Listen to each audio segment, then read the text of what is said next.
but I somehow became like super fast reader and decided that I'm gonna go back to my roots and finish a book in like 2 days.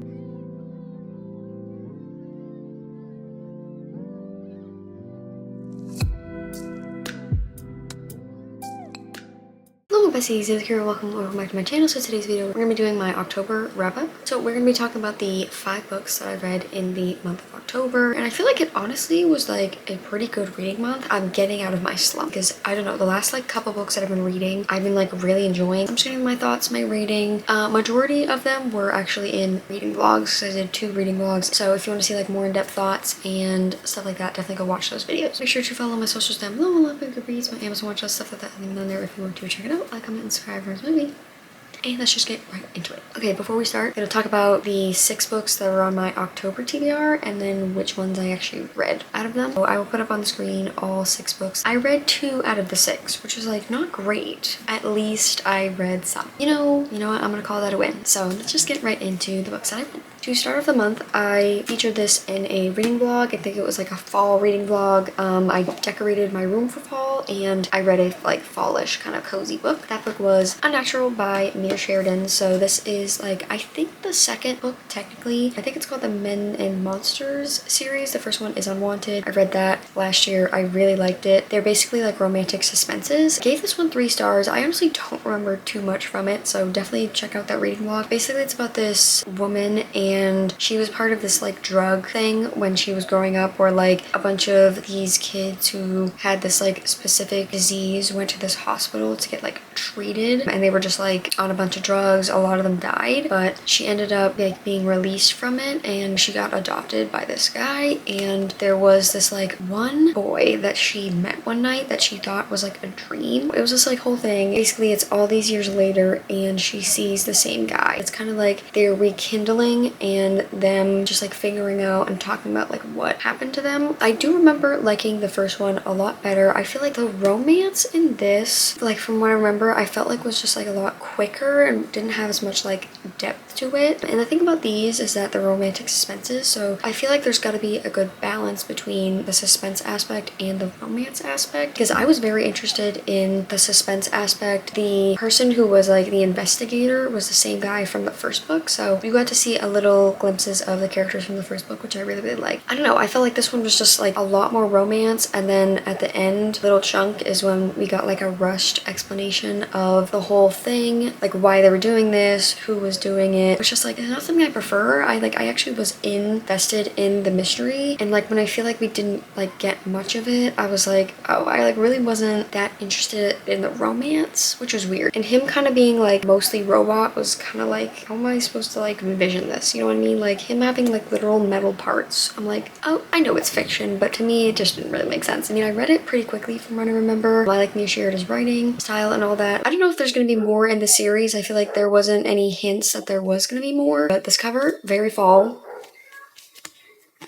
Very cute. I definitely liked the first one better, so I would recommend that. But maybe just go into this one being like, yeah, there's a mystery aspect, but I feel like it's a lot more romance heavy. I mean, I liked both characters. I feel like they needed to like learn more about each other before having like a romance. There was just something a little bit off about this, and I couldn't put my finger on what it was. 3 out of 5 stars. These next 2 books were featured in a reading vlog, so it was like a mood reading vlog where I kind of just picked anything that I wanted to read. Honestly, I really needed a mood reading week. The first one, Fake Skating by Lynn Painter. This is her newest release, and I actually went to indie bookstore and I found this book out like a couple days early, and I didn't even realize, but it's actually signed by Lynn Painter, which I think is really cool. This is like a young adult fake dating romance, childhood friends-ish to lovers, Danny and Alec. So basically Danny grew up kind of visiting her grandpa in this town. That's where she met Alec. Alec like lived in this town. He grew up in this town. Every summer she would come and she'd visit, and they'd like hang out for like a month or so. Something ended up happening between her dad and her grandpa. She ends up like moving to like Germany or something. They kind of leave off and kind of having like a little bit of like a romantic moment. Now it's like all these years later, her parents are now divorced and she has to move in with her grandpa. There was something that happened that made it so that Alec and Danny were not on like good terms. Coming back to this town, being this new kid, and her childhood best friend like really is not like letting up on her. anymore. He's just being like straight up rude. They're in the situation where they have to pretend to be dating because he already has like a bad reputation. I mean, why does this high schooler have so much pressure on him right now that he has to have a bad reputation, so he has to fake date somebody in high school so that it doesn't mess up his hockey career? I don't know. I was very excited for this book, honestly, and I feel like when I was reading this book, I just kept talking about how I was chasing that better than the movies feel. This just overall was not that book. Overall, I did not like Alec. The whole entire book was saying such horrible things about Danny, even if they were together and they were like gonna make things official, he still just was like holding that grudge. And I understand things happen. I just couldn't justify his actions. Like, I could even forgive him, and then I had to like them as a couple and be like, yeah, no, they're perfect for each other. I just think that young adult romances might just not be for me anymore. I didn't really connect to anything in this book. Like, yeah, I read it fast, but I still gave it 3 stars. Danny was going through a lot. Everything with her situation, I like to see got better for her, like her relationship with her grandfather and her just making friends at this school. But other than that, I really didn't like anything else. I'm just a little bit disappointed because I was really anticipating this read and I didn't love it, which is fine. 3 out of 5 stars. All right, and then the other book that I started and I did not think I was gonna finish, but I somehow became like super fast reader and decided that I'm gonna go back to my roots and finish a book in like 2 days. That book was Soul Searching by Lila Sage. This is her newest release. It's like her first take on like a paranormal romance. Very excited about this anticipated release. Different from anything she's done. If you didn't know, she is the author of the Rebel Blue Ranch series, which is a cowboy romance series. Gave this 4 stars. I really enjoyed it. It's about this woman named Collins, and she is not doing so well like financially. She has to come back to her small town of Sweetwater Peak, and the thing about this town is that it's a little spooky and eerie, and she's also trying to help her sister from getting her parents to get rid of their like antique shop, and she ends up being able to live in an apartment that the mailman character Brady, he owns an upholstery shop. I think that's how you say it. He also moved to this small town to kind of like get away from things that have happened. So it's basically their romance, and like the paranormal aspect is that the female main character can like see and interact with ghosts. They spark a romance, but I feel like this book overall was a lot more than just the romance. I feel like the romance was there definitely, but I feel like it was more about Collins just like figuring out her life, like what she wants to do with her life now, how she's gonna help her parents, just fix her relationship with her sister, figure out the whole thing with the ghosts. Like, I feel like there was so much other stuff that was not like the romance, which was totally fine. If that's the case, I have to like feel the tension and all of that between the 2 characters, and I feel like there wasn't much. I feel like them overall were very surface level, like their romance and their interactions. We knew a lot obviously about Collins. We didn't know too much about Brady, our main character. Like, he briefly touched over like stuff about his past, like his family life, his relationship life. He just felt so surface level and so 2-dimensional. I really like the ghost aspect. I feel like they had a better romance than the actual 2 main characters, which is kind of crazy to say. The writing was very easy. I flew through this book as well. Lila Sage's writing is very easy, very digestible. It was just something different, you know? I love me a romance book. Throw a little paranormal aspect, especially for spooky season, was such a slay. Like, I would so recommend this for the October month. I know it's past that now, but I